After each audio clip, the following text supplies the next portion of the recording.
کہ پورے ملک کے اندر چیزیں بکنا کم ہوتی جا رہی ہیں، اور جس کی وجہ سے ایک جو خوشحالی ہوتی ہے، جو ایک خاص موقع کے اوپر یعنی کسی بڑی فصل کے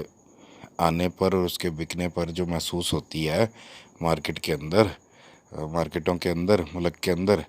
اور ایک اکانومی سرکل جو ہے وہ ذرا تیز ہو جاتا ہے،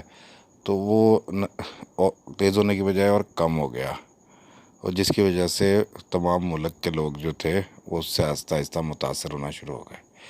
کہ خوشحالی صرف اور صرف کسانوں کے گھر میں ختم نہیں ہوئی تھی، اب جا کے انہیں اندازہ ہوا کہ خوشحالی تو ہمارے گھر میں بھی کم ہو رہی ہے۔ اور پھر تسلی کے لیے لوگوں نے یہ کہنا شروع کیا ایک دوسرے سے کہ بھائی جب لوگوں کے پاس کچھ ہوگا تو خریدیں گے نا، اب تو لوگوں کا حال ہی برا ہوا ہوا ہے۔ تو دوستوں، ایسے میں دو نوجوان لڑکے وہ یہی باتیں آپس میں کر رہے تھے کہ یار یہ کیا حالات ہوئے ہیں ہمارے ملک میں، تو وہ سوچنے لگے کہ ہمیں کوئی کام کرنا چاہیے۔ تو ایک دوست کہنے لگا کہ یار میرے پاس تو گن ہے، میں تو سوچ رہا ہوں کہ میں نا ایسے ہی لوٹ مار شروع کروں،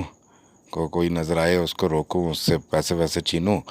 تو بڑے مزے کا کام ہے، یہ کر لیتا ہوں۔ تو دوسرا کہنے لگا یار اس میں خطرہ ہے، پکڑے گئے تو پولیس پکڑ لے گی، جیل ہوگی، مار بھی دیں گے لوگ۔ تو وہ کہنے لگا کہ یار میرے ذہن میں ایک اور کام ہے، تو میں تو وہ کام کروں گا۔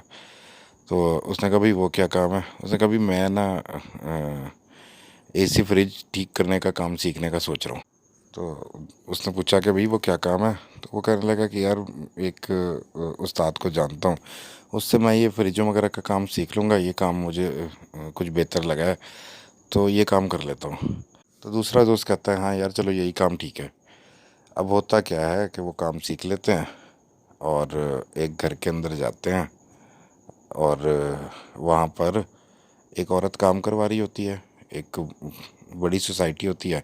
وہاں پر عورت ایک کام کروا رہی ہوتی ہے، وہ کہتی ہے بھائی دیکھو میرا اے سی خراب ہو گیا، تو وہ اے سی اتارتے ہیں اور تھوڑی دیر بعد عورت سے کہتے ہیں کہ یہ تو پورا کا پورا جل گیا، اس کا اوپر والا پرزہ جو ہے آؤٹ ڈور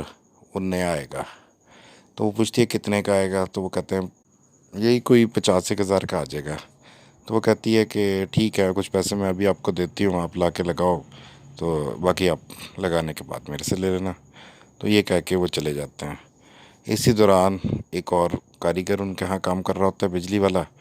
تو وہ اے سی والا تو نہیں ہوتا، لیکن اس کی نظر پڑتی ہے کہ یہ اے سی کا جو آؤٹ ڈور ہے جس کو انہوں نے ابھی کہا ہے کہ یہ 50,000 کا نیا آئے گا، اس کا ایک کیپیسٹر جو ہے وہ کچھ جلا ہوا ہے۔ تو وہ عورت سے کہتا ہے کہ مجھے لگتا ہے کہ یہ کیپیسٹر جو ہے نا یہ جلا ہوا ہے، اگر آپ کہیں تو میں چینج کر کے چلا کے دیکھ لوں۔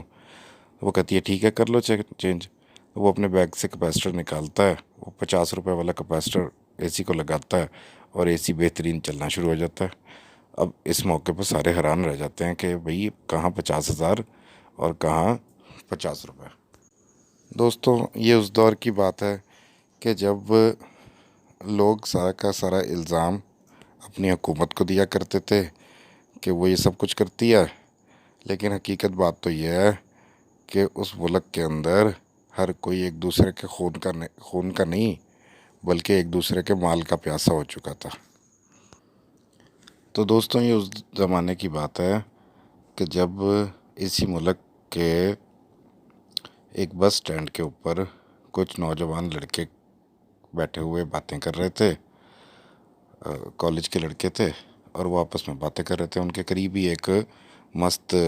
سا کوئی ایک سائیں دیوانہ آدمی بیٹھا ہوا تھا اور ان کی باتیں سن رہا تھا۔ تو ایک لڑکا کہنے لگا کہ اپنی حکومت کو برا کہنے کے لیے اس نے جو الفاظ شروع کیے وہ کچھ یوں تھے کہ بھئی دیکھو نائجیریا کے صدر سے الجزائر کے صدر ملنے کے لیے آئے، اور الجزائر کے صدر نے نائجیریا کے صدر کے سر پہ فائل اٹھا کے مار دی۔ اب اس بات کے اوپر نائجیریا اتنا ناراض ہوا کہ انہوں نے الجزائر پہ حملہ کر دیا اور 10 سال تک الجزائر کو نائجیریا ملک کی غلامی کرنا پڑی۔ تو بھائی اللہ پاک نے قوموں کی تقدیر جو ہے وہ حکمرانوں کے ہاتھ میں رکھی ہوتی ہے۔ تو دوسرا لڑکا کہنے لگا کہ بھائی وہ جو حکمران ہیں وہ بھی ہم میں سے ہی جائیں گے نا، ہم ہی اپنا کوئی ہم میں سے ہی کوئی منتخب ہوگا تو اوپر جائے گا، جیسے ہمارے عمل ہوں گے ویسے ہی ہمارا اندر سے کوئی حکمران بھی چلا جائے گا۔ یہ باتیں سن کر وہ دیوانہ شخص جو تھا وہ ان لوگوں کے لڑکوں کے قریب آیا اور بولا انجیل کو جلا دیا، انجیل کو جلا دیا۔ اور لڑکے اس کی طرف حیرانگی سے دیکھنے لگے، یہ کیا کہہ رہا ہے؟ یہ کہہ کر وہ وہاں سے چلا گیا۔ تو اب جو لڑکے تھے وہ بڑا پریشان کہ بھئی یہ کیا کہہ رہا تھا، انجیل کو جلا دیا۔ تو ایک شخص نے ان کی پریشانی دیکھی اور وہ ان کے پاس آیا، انہوں نے کہا بھئی کیا ہوا؟ وہ کہنے لگے یہ شخص بڑی عجیب سی بات کر کے گیا ہے، انجیل کو جلا دیا، اس کا کیا مطلب ہے؟ تو وہ شخص کچھ دیر سوچتا رہا اور پھر بولا مجھے جو سمجھ میں آتی ہے وہ یہ ہے کہ رومیوں نے انجیل مقدس کو جلا دیا تھا، اور اس کے بعد پھر وہاں کے عرب یہودیوں نے جس نبی کے اوپر انجیل مقدس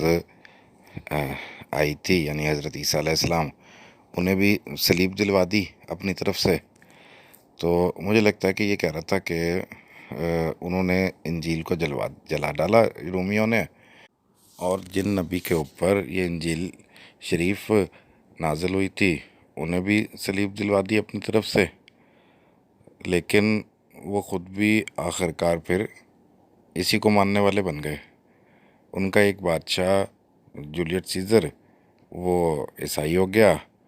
عیسائیت قبول کر لی، اور پھر اس ایک بادشاہ کی وجہ سے پورا کا پورا یورپ رومی علاقہ وہ سب کا سب کرسچینٹی اختیار کر گیا۔ تو بہرحال بادشاہ کے نیکی اختیار کرنے سے پوری قوم کو فائدہ ہو جاتا ہے۔ اور ایسا ہی ایک واقعہ مشرق میں ہوا کہ چنگیز خان نے اپنی تمام سلطنت اپنے بیٹوں میں تقسیم کر دی تھی، تو ان میں سے ایک بیٹا جس کو فارس کی سلطنت دی گئی تھی ایران کی،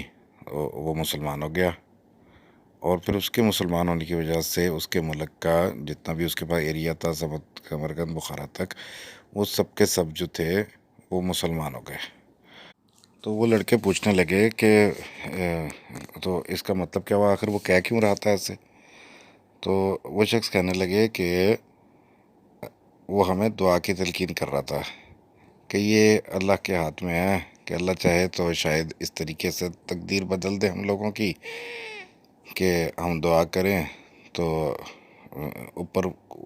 بڑوں کو نیکی مل جائے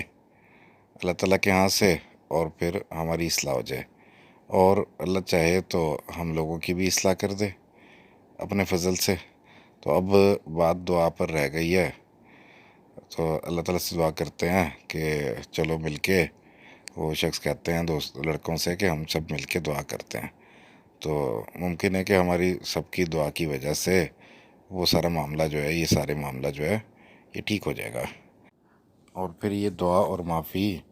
اپنی اصلاح کی کوشش بھی کرا سکتی ہے۔ دوستوں، دنیا کے مشرقی حصے کے اندر ایک قوم کے اکثر لوگ لالچی ہو گئے تھے، وہ ایک دوسرے کے خون کے نہیں بلکہ ان کے مال کے پیاسے تھے، اور اگر انہیں کوئی اچھی بات بتانے کے لیے آتا تھا تو وہ اس سے کہا کرتے تھے کہ اوروں کے پاس جاؤ انہیں راستہ دکھاؤ، میں بھول جاؤں اپنا ہی گھر، تم کو اس سے کیا۔ السلام علیکم دوستو۔